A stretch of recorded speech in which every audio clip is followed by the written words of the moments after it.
তোর ভাবি কি কইতেছে? ভাবি কি কইতেছে? আমগো বিয়েতে যে স্বর্ণগয়না দিছস, যে স্বর্ণগুলা কিনছস, সবগুলো নাকি নকল। কি কইতাছো ভাইজান? তুমি আমারে চিনো না, তুমি আমারে বিশ্বাস করো না। তুমি যেমনে যেমনে কইছো আমি অমনেই তো গহনা সবগুলা বানাইছি। আমি নিজের দায়িত্ব নিয়ে দাঁড়ায় থেকে বানাইছি।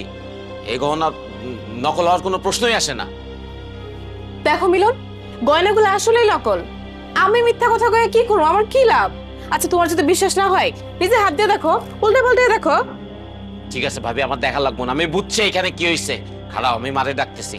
মা, ও মা, নাসরিন কই তোমরা? দেখো এখানে কি হইতেছে। এই মিলন, তুই সিলেতেছিস কেন? আমি বুঝলাম না তো, মানুষ তো শুনবো নাকি? কি হয়েছে রে মিলন? মা, তোমার মনে আছে ভাইজানের বিয়ার আগের দিন আমি আর নাসরিন যা ভাবির বাপের বাড়িতে স্বর্ণ গহনা শাড়ি কসমেটিক সবকিছু দিয়ে আইছিলাম? হ্যাঁ। এখন ভাবি কইতেছে এই গহনা নাকি সবকিছু নকল।